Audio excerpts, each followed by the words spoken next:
Hello SuperCoaches, a massive week in SuperCoach land with the launch of SuperCoach EPL. We'll get to that in a sec. We've got a big round of NRL coming up this weekend.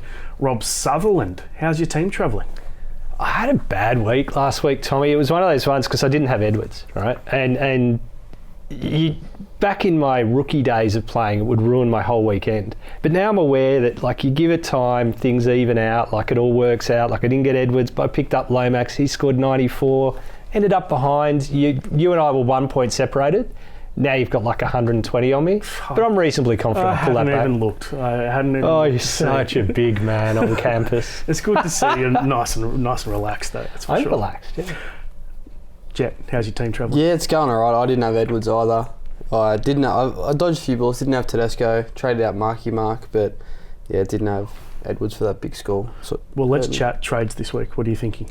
Edwards. Look, I am bringing in a flex, and it's either Edwards or Cleary. It's my big decision this week. Edwards, Cleary. I flip-flop between the two.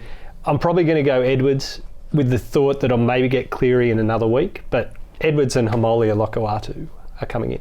Yeah, for me, my three fullbacks are sorted. I got Reece Walsh, Tommy Turbo, and Scotty Drinkwater. So I'm not quite sure Reece Walsh fits into that category, but you keep sort of like thinking that it's going to. Well, I appreciate that. I only traded him in for his first game back, and he scored about 80 something. So it's looked good so far. Just had the bye last week, so I got to trade out Keon Kalamatangi. He's out for the season, so I'm going to bring in Payne Haas, a guy I haven't owned all year, which is silly. And the second trade is I'm going to trade out Daly Cherry Evans, who's plugged a little hole since I traded out Cleary over that Origin period. Going to bring in Sam Walker.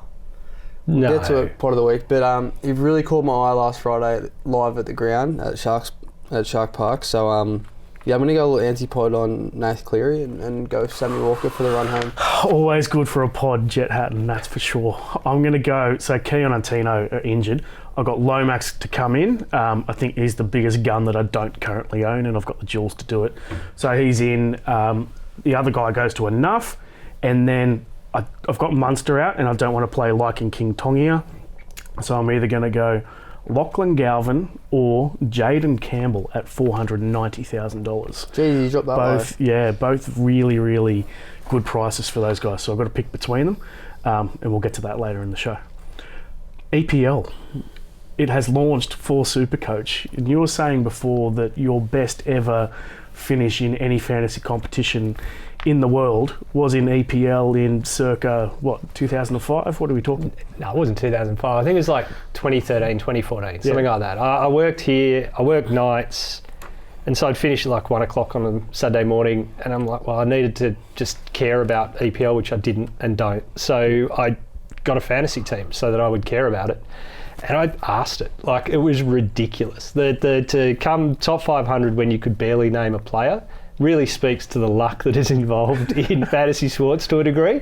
So, yeah. So, if we start a SuperCoach EPL podcast, you'll be hosting. Incorrect. I believe if you're going to talk about any form of SuperCoach, you should possibly watch the games and even preferably be able to name 80% of the players in the league. So, fair enough. Are you an EPL guy? Nah, not at all, mate. No, I haven't been into the EPL since Sheffield Wednesday went out of the competition in the early 90s. Let's do the no-go zone, the popular player to avoid. Rob.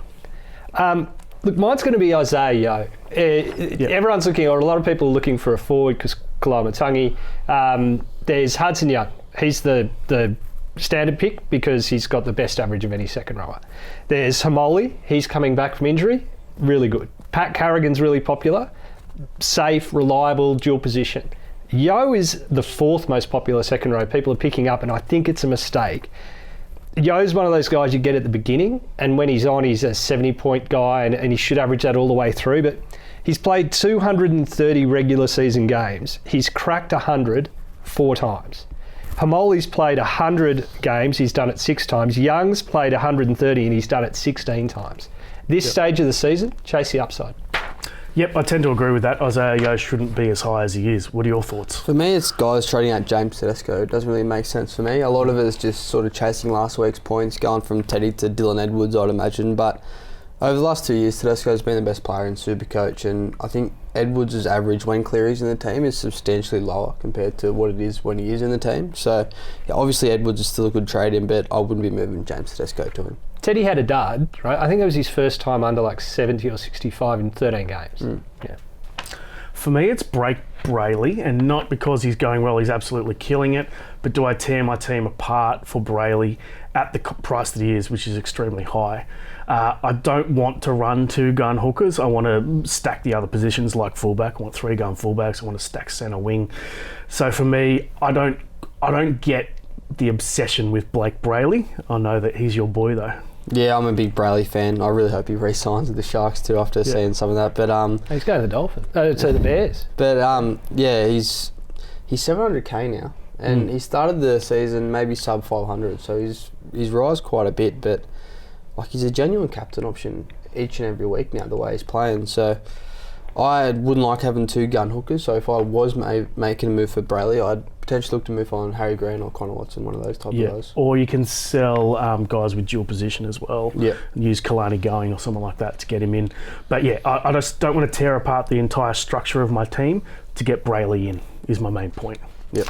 On to guilty pleasure. What's yours this week? Look, it's picking a Bronco over a Rooster. I've gone with my 4th centre wing spot's going to go to Karapani, who's playing, checks notes, the Eels, against Marky Mark, who is playing the Storm. So, yeah, it hurts me, but... I've got exactly the same. Karapani in the 17. Pretty much a must-play this weekend against the Eels. Yep, my guilty pleasure this week is just... I feel like every week my vice-captain's the same. I just vice-captain a fullback with high upside into Nico Hines, and I'm doing the same this week, so guilty pleasure. Nico is actually a genuinely good option though this week against, is it the Rabbitohs? Yeah, in Gosford. Yep. So really good matchup. Welcome to this week's Best Bets powered by Better. What's yours, Rob? My try-scoring tips have sucked, Thomas, despite my impeccable Supercoach knowledge. So this week, I'm going to beat the handicapper. I'm going Storm minus 3.5, Cowboys minus 4.5, and the Panthers minus 13.5. $6.85. Gee, that's not too bad. For me, I'm going Thursday night footy, Roosters versus Storm. I think the Roosters are going to win tonight. Oh, shut up. I think they're going to win tonight. And I also think Ethan King's going to score a try. So just the way Sonny Walker tore apart the Sharks' right edge last week, he was putting, what's his name, Egan Butcher through all these holes. I think he's going to put a genuine centre, Ethan King, through a hole tonight. And a lot of Storm's points is conceded down that right-hand side. So, yeah, that's for me. I agree that the Roosters will probably go better than people think tonight for sure. So I kind of like that bet. For me, I always bet against the Dragons because then, if the Dragons win, I'm happy. If my bet gets up, then I'm happy as well.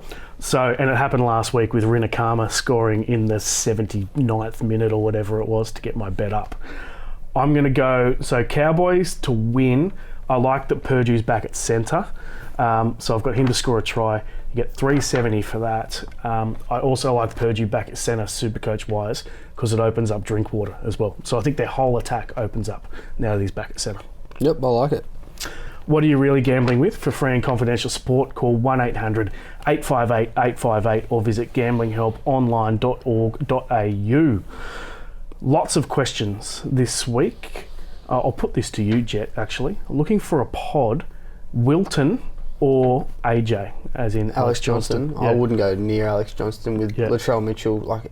I feel like he's so crucial to Alex Johnston scoring tries. So, and he's playing fullback now, isn't he? So, yeah, I couldn't go him. Teague is, he can pick up an injury or two this year, and I just don't think the upside's there for Teague. You'll get about 40 to 55, 60 every week, so I feel like there's a lot more. If he's ever going to score, it's going to be against this South Sydney team, though. Yeah, but for the run home, you want guys that you want to play every week. 100%. I mean, his price is very good. It's in the 400Ks, which is good for him. So I guess if you're looking for a mid-ranger at this time of year, hard to see him in 17, though, isn't it? There's a great mid-ranger at the Parramatta Eels, Charlie Geimer. He's been really good when he's playing 80 minutes on that right edge. And he's locked in, I'm pretty sure. You'd think so, right? But they do have Tui Langi coming back, and they've got... but why play Tuolangi when you can play young guys? Like, their season's out the window. I agree with you. I'm just saying, if I'm going to play the devil's advocate, those are the things I throw in. But he's looked way better as a ball player than I thought he was. He's looked awesome. Yeah. Sorry, Tom, we talked right over you. Yeah. That's all right. No, next question is thoughts on Jacob Preston. He is struggling since his return from injury and the change to the Bulldogs attack. Do I trade him for a locker R2 or for Horsburgh or for someone else? I probably wouldn't go Horsburgh, but a locker R2 is a guy that you're keen on and I am keen on. I'm just going Lomax ahead of him, but I think he should be a fair bit higher in the most purchased list this week. Oh, I'm keen on Hamoli because even though he's only got like a 40-point base, last 4 years he's averaged 69, 70, 70, 69 or something like that. Like for a guy who's inconsistent, he's awfully consistent. Yeah. And he's got that upside. Preston, you know, he went through that 4-week period, I think, where he scored a try every single week, and suddenly it was like, oh, this guy averages 85. Well, he's not going to keep scoring tries. Very good player, but I'd pick Hamoli. He was also playing on the left during that time. Yep. On to pod of the week. What are you thinking? For me, it's the guy I'm bringing in, Sam Walker. 1% ownership. I just How think much is he? He's about 650k. Right. I've got so much money in the bank, so it doesn't worry me. But yeah, 66 last week against Cronulla, but I just think he's going to keep improving. It's third up into his campaign off an ACL injury, so yeah. I just think that left-hand side of the Roosters is just electric, and I think they're only going to improve. He can score well against anyone. He's had about 176 last year, so I really like him as a genuine pod over Nathan Cleary. Well, if you're going to talk up one of my guys, I'll talk up one of your guys. Mine's Ronaldo Mulatalo. Consecutive 54s without a try or a try assist. Matchups against Souths, Cowboys, Dragons, Titans. Suggests he's got to score at some point. Super annoying pest, but someone I really like. Yes, a guy that I just love watching because you know stuff's going to happen around him. And I really rate him because everything you hear is that off the field he is the nicest bloke in the world. Yep. But on the field he is just disgusting. So I love it. So disgusting. He is a lunatic. For me, I kind of mentioned before, but I like Jaden Campbell at $4.90. It's a very good price. It's more than 200k less than what he started at. It was a really, there was a point in the season where Jaden Campbell was one of the buzz buys. Then he had that concussion. Now, Des has been sacked, and I just don't know what's going to go on at the Titans from here to the end of the season. Plus, he's got Warriors and Panthers, so it's a bit of a worry. But at 490, it's definitely unders. The guy I'm tossing up with him is Lachlan Galvin. Now that he's at the Dogs, really cheap after playing a bunch from the bench. Do you like either of those? I'd prefer Galvin just because he's in a better side that's going to score more Supercoach points, but we've seen the Titans have the capability to score points even though they get beat every week. So I bought Campbell last week, and 2 try assists is good, but still only ended up with a 50. And one of those try assists was from the hand. I still think it's wrong the way we don't reward the kickers. I think they should get the extra. It seems wrong that a playmaker gets more points for a try assist from the hand than they do from the foot. But anyway, that's a whole nother matter, Thomas, that we'll address at another time. Well, now that we own Vapor Media, there could be some big changes coming up for SuperCoach. There's EPL. There's going to be hopefully some more games popping up. Some I heard short you're form the games. SuperCoach Czar. There's a new title? I'm getting all the credit for it on social media, even though I had very little to do with all these new games popping up. But look out for some short form games for NRL for sure. Where are we up to? Next page. There's not much late mail, so I might skip that. Cheapies. There's no cheapies. Let's face it. So it's just guys who can make you a little bit of cash before the head-to-head finals, which are coming up pretty soon. Taylor May. Any love for him? At 440 odd K, came back last round after a long absence from the game and just killed it straight up. He was a great Supercoach player before he left because the base stats are so good, and his brother just is looking for him all the time with that offload. Terrell does go looking for him. He was very good, but were the Titans worse? The Titans were putrid on the edges. Special shout out to Kelly. He's one of my favourite players because he can do anything good and he can do everything bad, and he'll often do the same in a 2-minute period. Like he passed to a bloke who had the only thing that was going to happen was he was going to go out the sideline, and Kelly stood there mystified that it had occurred. Everyone else on the ground could see it coming. Another great player to watch. Yes. In the Blake Ferguson mould. He's very Fergo. Yeah. Yes. So I've mentioned Galvin already. Rinakama I had on the list, but he's been left out for the doggies, so I wouldn't be going there. And then finally, you've got all your nuffs. I think it's just nuff season. If you're looking to free up cash, go the nuffs. Yeah, I traditionally don't nuff just because I like to just hope for carnage when all these injuries sort of happen like it has this week and just back my depth. So You're the only person who would have enjoyed Pirates of Penzance winning the Melbourne Cup. no, You are terrible. I was 15 when that happened, so I couldn't even gamble. So. Speaking of carnage, how well set up are you for carnage in terms of trades left over? I've got eight. I'm going to have 6 after this week. 6, but yeah, that's not too bad. yeah, I've got 25 active players. My worst is probably Riley Smith, but I'm never going to play him unless when the Sharks have a bye in a few weeks. But yeah, pretty I good. don't need trades, Thomas. I've got plenty. The team's just so good. No, I'll only have 3 left after this week. And that's not Jeez. great. But my bigger issue is that I've got both Starling and King Togia sitting there and their AE problems, which we'll address when we get to captain's call. Yeah, for me, I've got 10 left at the start of this week, but it'll be 7 after this week probably. Captaincy, what are we thinking? Oh, we know that you're going to go with Nicho Hines, but who's the VC? Reece Walsh. I really like his matchup tomorrow night against the Parramatta Eels, Suncorp Stadium. Everyone's got Karapani. Everyone's thinking, let's play Karapani. Who's going to be giving him those try assists? It's going to be Reece Walsh. So I kind of want to straight captain him, but I really like Nicho's matchup against the Rabbitohs. So if I feel frisky, I might VC Sam Walker tonight and then go straight captain on Reece Walsh. But I might just go VC him into a Hines. VC against Storm, that's very frisky. Yeah, it is. Yeah. But I think they're going to win tonight, and I think he's going to score 100. So The other guy you could whack it on, which I considered earlier and then have changed it, is just Teddy VC as well. yeah, no one will be doing it. Everyone. Yeah, it's only 6%. He's usually, he's been 60%, 70% in the captaincy, let alone every the week. VC. So, it's a pod move.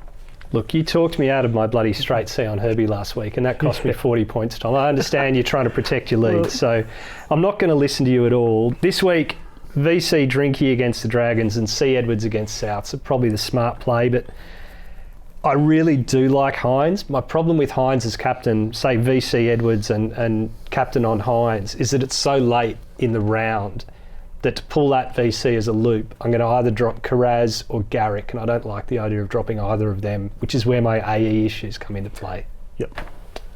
Yeah, for me, I've currently got it on Drinkwater, but he's 42%, so it's definitely not Very high, isn't it? pod. That's VC, Yeah. I should point out. So I'm really thinking VC on Edwards, and then I can go into Hines with the captaincy, but it does make it tricky with your AEs. Your final thought, Rob? I didn't have any, and I'm probably going to leave it at that, because the one that I then did right would get me in trouble at work. So let's leave it with none, Thomas. 0. Nothing for me. Just wondering where Frank is. Well, I can tell you that. Before the show started, Frank said he'd been promoted to first grade and the SuperCoach show was reserve grade, and Frank he considered himself too good for this show. Not too good for the dating apps, I would point out. Still swiping right is Frankie. But, yeah. For me, my final thought is Rob, coming off his sick bed, had yesterday off. You've come in basically just for this podcast and the morning. I am a and giver. then you're going to head home and go straight to bed. Great commitment to SuperCoach. Thank you. Don't worry, Tom. Some questions to finish the show. EPL is broken. I can't find Viduka or Kuehl in the game, which I think is a decent shout out. I want Vinnie Jones in there.